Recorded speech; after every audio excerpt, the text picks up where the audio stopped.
Do you want to make your next ultra race experience a positive core memory, or at least make it not suck? My name is Dean Freeman. I'm an ultra runner with 2 decades of racing experience, and I've been coach to hundreds of ultra runners.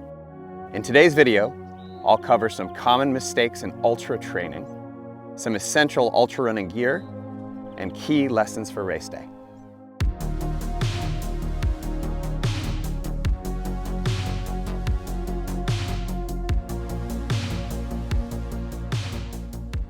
First, we're going to cover 3 common mistakes in ultra training. The first mistake is too much intensity in training too soon. This can be running too fast too often, can be going too hard, can be adding too much volume too soon. A lot of times people are daunted by the idea of their longest race. So they use that fear to train harder, suffer more. They're running too fast every day. They're running too hard up hills. They're getting too much volume on the body before the body is ready. Mistake number 2 in training, double trouble. A lot of people put too much emphasis on their double long runs, which is to say they're running their longest runs of the week on Saturday and Sunday.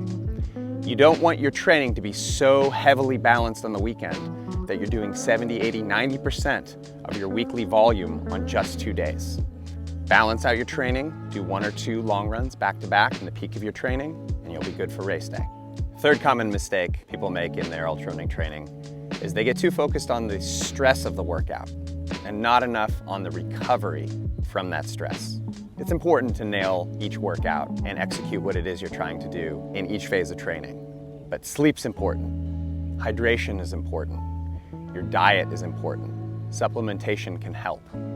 Looking at your overnight heart rate, your resting heart rate, those are all key tools to learning whether your body is ready to push or needing a little more bounce back time. Focusing on your recovery will help you get the most out of each workout at the right time to get the most benefit from your training. All right, let's talk about ultra running gear. It starts from the ground up with your running shoes. Finding the right shoe for you is the most important piece. What type of race are you running? Is it on trail? Is it on roads? Simple differentiator. Get trail shoes for the trails, road shoes for the roads. Where are you going to be performing a lot of your training? You might be running a trail race, but getting 90% of your runs in on the road. Having the right shoe for your terrain and for your type of foot is really important. If you live in a city that has a running shoe store, go meet with an experienced shoe fitter. Find some options that feel right to you. Don't get married to brand or color scheme, and you'll be a few steps closer to that peak performance on race day. Next, let's talk about apparel. From head to toe, everything you put on your body is going to have an effect on your training and your racing. You're going to think about how much of your skin do you want to protect from the sun. Hats, short sleeve versus long sleeve shirts, shorts versus long pants, and the socks you put on your feet. An important consideration is the weather you're going to be performing in on race day. The fabric, the fit, the breathability, how things feel in those conditions is an important thing to consider. If it's cold, do you need to layer up?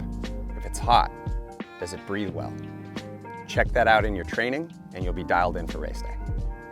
Another key element for gear consideration involves anti-chafing. There are products like sticks, creams, and ointments that can help with it, but apparel can also make a major difference. Form fit, shorts with separate base layer and shell, socks, they'll all play a huge part in preventing blisters, chafing, and some areas of extreme discomfort.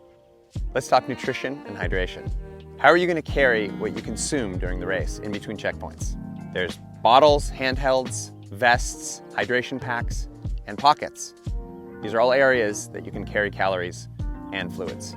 Something to consider and experiment with in your training is how much fluid you need. What's your sweat rate? How do you balance out your electrolytes? Where are you going to get the calories from?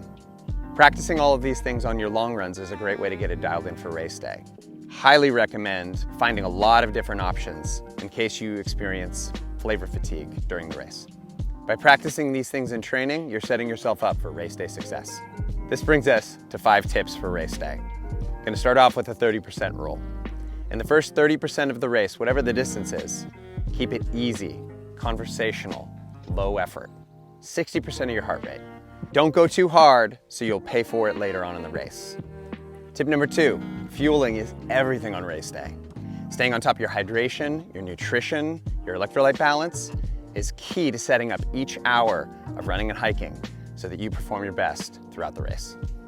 A really common mistake is a lot of athletes significantly underfuel, not getting enough calories to sustain themselves for the entire ultra event.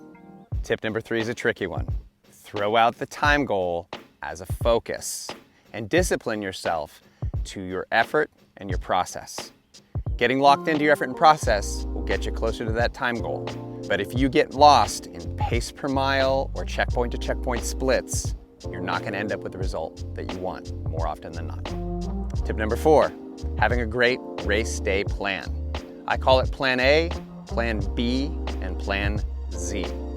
You have to have an established plan. Anticipate the problems that are going to come up, have something to fall back on, have a Plan B. But know that sometimes a race goes so far sideways that you just got to improvise, throw everything out, and go by instinct. Tip number 5, establishing a positive mindset. This is a very difficult category of running and racing. There's a lot of suffering involved, but rushing into suffering for suffering's sake is a great way to have your worst possible experience. How you feel during an event is non-linear. You might feel terrible at mile 10 and the best you've ever felt 90% of the way into the race. What can I do right now to make the next hour better? Staying in the present moment and executing what it is that you need to do can keep you positive even when the going gets tough. Find a mantra that suits you, that helps you get through the tough moments on race day. A couple of my favorites are, the quicker I run, the sooner I'm done, and pain is temporary, pride is forever. In this video, we've covered some common pitfalls of ultra training, some essential gear, and a few tips to get you going on ultra race day. If I can only leave you with one parting thought, this is a joyful, soul-changing experience. Maybe not every step of it. This is also one of the hardest things you'll ever undertake voluntarily for sport. You have to grind up the side of a mountain, but at the top of that mountain, you experience an epic view. It's a tribe, it's a community. It's a place you'll make some of your best friends. Something I like to remind myself on race day, in the first half, don't be a jackass. In the second half, don't be soft. Have fun out there. I'll see you on the trails.